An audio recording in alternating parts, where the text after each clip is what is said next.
Ernest അക്കാഡമിയുടെ മറ്റൊരു വീഡിയോയിലേക്ക് സ്വാഗതം. RRBJയുടെ നോട്ടിഫിക്കേഷൻ വരികയും അതുമായി ബന്ധപ്പെട്ട ഒത്തിരി വീഡിയോ നമ്മുടെ ചാനലിൽ തന്നെ അപ്ലോഡ് ചെയ്യുകയുണ്ടായി.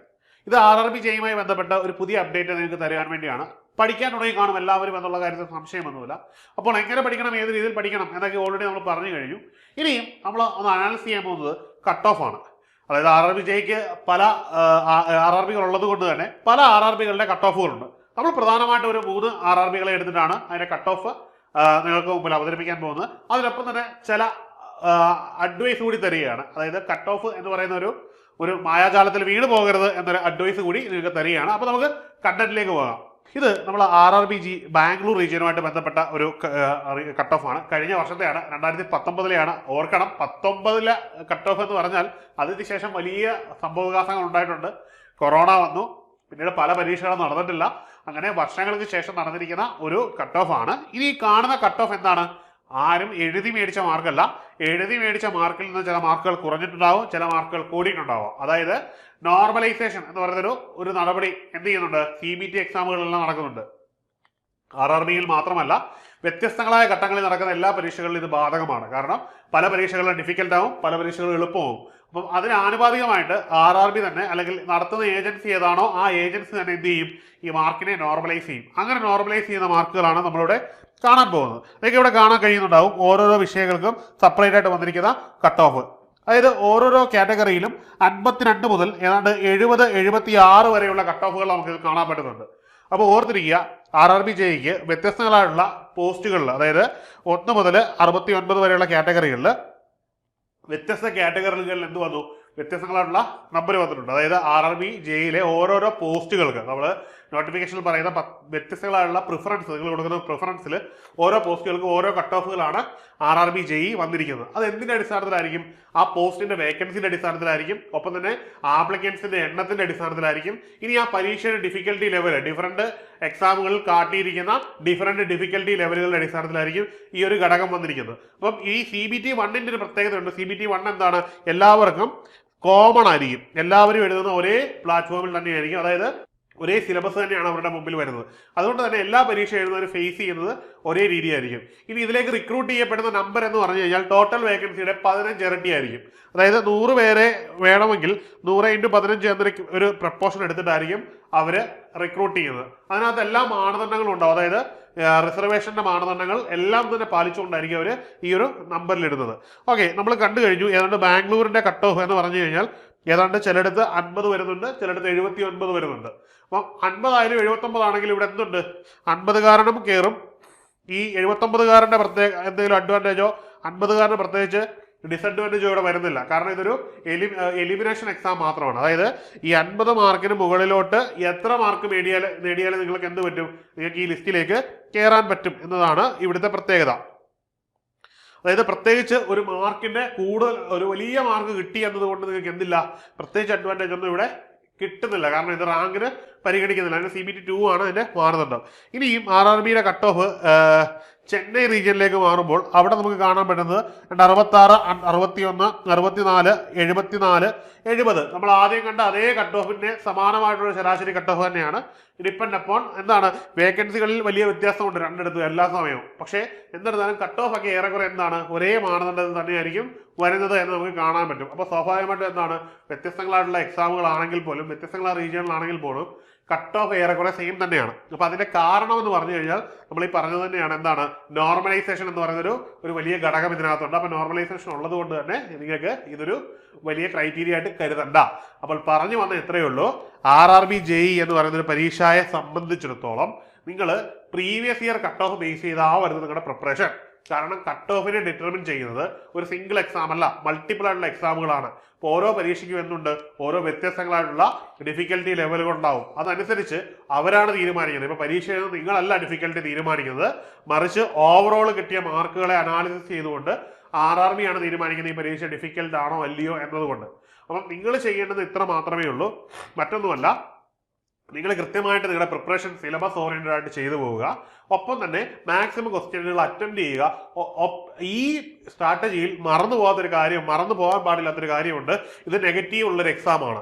മാക്സിമം ക്വസ്റ്റ്യൻ ശരിയാക്കുക എന്നൊരു ലക്ഷ്യമുള്ളപ്പോൾ തന്നെ നിങ്ങളെ സംബന്ധിച്ചിടത്തോളം എലിമിനേറ്റ് ചെയ്ത് പുറത്തു പോകാതിരിക്കാൻ നിങ്ങൾ നെഗറ്റീവ് മാർക്ക് ഉണ്ടാക്കാതിരിക്കാൻ നോക്കുക. പൊതുവെ ആരും പറഞ്ഞു തരാത്തൊരു കാര്യമാണ്. നെഗറ്റീവ് മാർക്കിംഗ് ഉള്ളൊരു എക്സാമിൽ നിങ്ങളെ നെഗറ്റീവ് മാർക്കുകൾ കുറയ്ക്കാൻ ശ്രമിക്കുക എന്നൊരു വളരെ പ്രധാനപ്പെട്ട ഒരു കാര്യമുണ്ട്. കാരണം നിങ്ങൾക്ക് അറിയാവുന്ന ഉത്തമ ബോധ്യമുള്ള ഉത്തരങ്ങൾ മാത്രം ബബിൾ ചെയ്യുക. സ്പെക്കുലേറ്റ് ചെയ്ത് ബബിൾ ചെയ്യാൻ പറ്റുന്ന ഒരു മാർഗം ഇതിനകത്ത് കുറവാണ്. അല്ലെങ്കിൽ അത്രമാത്രം ഷുവർട്ടിയിൽ എലിമിനേറ്റ് ചെയ്യാൻ പറ്റുന്ന രീതിയിൽ നിങ്ങൾക്ക് എന്ത് ചെയ്യാൻ പാടുള്ളൂ, ഉത്തരം ചെയ്യാൻ പാടുള്ളൂ. കഴിവതും നെഗറ്റീവ് ഉണ്ടാക്കാതിരിക്കുക. കാരണം നിങ്ങൾ കട്ട് ഓഫിനകത്ത് കടക്കണം. പ്രത്യേകിച്ച് നോർമലൈസേഷൻ പോലുള്ള സംവിധാനങ്ങൾ ഉള്ളത് കൊണ്ട് തന്നെ. ഇത് RRBയുടെ തന്നെ സൈറ്റിൽ തന്നെ കൊടുത്തിരിക്കുന്നതാണ് ഈ നോർമലൈസേഷൻ എന്ന് പറയുന്ന മാർക്കിന്റെ കാര്യം. അവർ തന്നെ ഓൾറെഡി പറയുന്നുണ്ട്. അപ്പോൾ സ്വാഭാവികമായിട്ടും എന്താണ്, നിങ്ങളുടെ മാർക്ക് കൂടാനും കുറയാനുമുള്ള സാധ്യതയുണ്ട്. നിങ്ങൾ പരീക്ഷയ്ക്ക് എഴുതി മേടിക്കുന്ന മാർക്ക് കൂടാനും കുറയാനുമുള്ള സാഹചര്യം നിങ്ങൾക്കുണ്ട്. അപ്പം അത് മനസ്സിൽ വെച്ചുകൊണ്ട് വേണം നിങ്ങൾ പരീക്ഷ അപ്രോച്ച് ചെയ്യാൻ. അപ്പം മാക്സിമം സ്കോർ ചെയ്യുക, നെഗറ്റീവ് മാർക്കിങ് കഴിവതും കുറയ്ക്കുക. അതാണ് നിങ്ങളുടെ സക്സസ് റേറ്റിനെ തീരുമാനിക്കുന്നത്. എന്ന് കരുതി ഒന്നും അറ്റംപ്റ്റ് ചെയ്യാതിരിക്കുകയും ചെയ്യരുത്. ഒരു 80 മാർക്ക് കിട്ടത്തക്ക രീതിയിൽ ചെയ്യുമ്പോൾ തന്നെ അതിനകത്ത് നെഗറ്റീവ് വരാതിരിക്കാനുള്ള ഒരു ശ്രമം നടത്തുക. കൃത്യമായിട്ട് പ്രീവിയസ് ഇയർ ക്വസ്റ്റ്യൻ പേപ്പറിനെ ബേസ് ചെയ്തുകൊണ്ട് മാക്സിമം വർക്കൗട്ട് ചെയ്യുക എന്നുള്ളതാണ്. ഇനി ഇവിടെ ശ്രദ്ധിക്കേണ്ട ഒരു കാര്യം, സിലബസ് ബേസ്ഡ് ആണ് നമ്മൾ അതിനെ പറയാൻ പോകുന്നത്. അതായത് CBT 1ന്റെ സിലബസ് ആണ് ഈ കാണുന്നത്. CBT 1ന്റെ സിലബസിൽ നമുക്ക് കാണാൻ പറ്റും mathematics, general intelligence and reasoning, general awareness, general science, ഇങ്ങനെ 4 കാറ്റഗറി ഉള്ളതിൽ ഈ മാത്തമാറ്റിക്സിന്റെയും ജനറൽ ഇന്റലിജൻസ് ആൻഡ് റീസണിങ്ങിന്റെയും മേഖല എന്ന് പറഞ്ഞാൽ 55 മാർക്ക് കോൺട്രിബ്യൂട്ട് ചെയ്യുന്നതാണ്. ഈ 55 മാർക്ക് വളരെ ചെറിയ മാർക്കല്ല.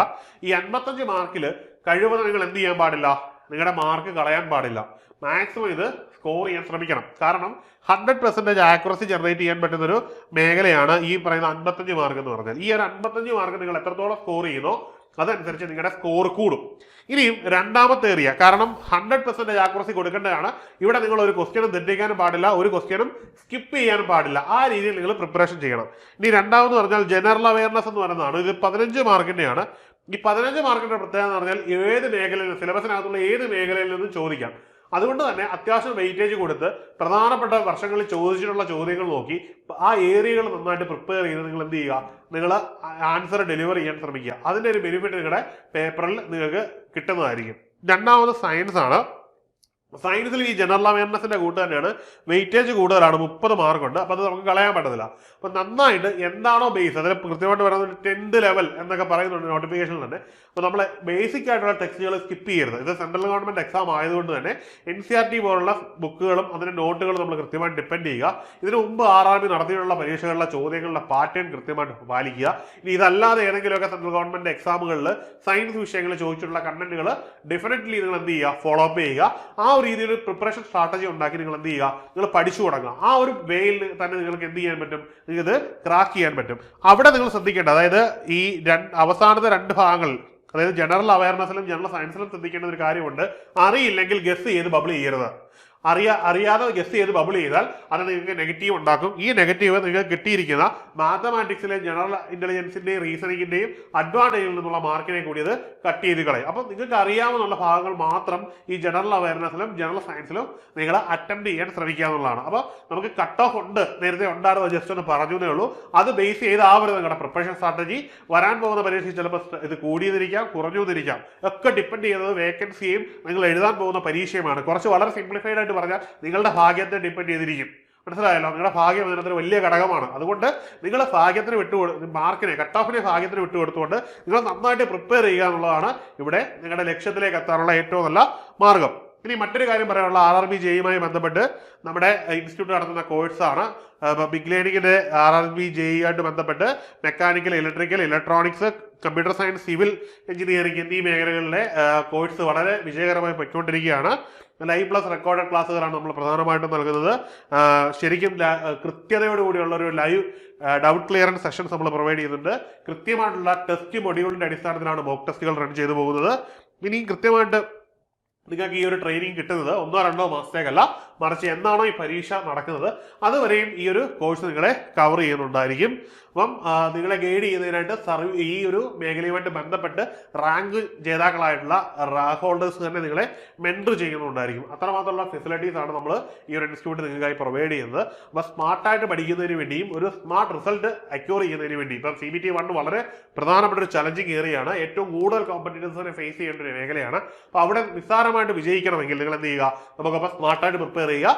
വരും വർഷങ്ങളിൽ നിങ്ങൾക്കൊരു സർക്കാർ ജോലിയാണ് ഞങ്ങൾ ഓഫർ ചെയ്യുന്നത്.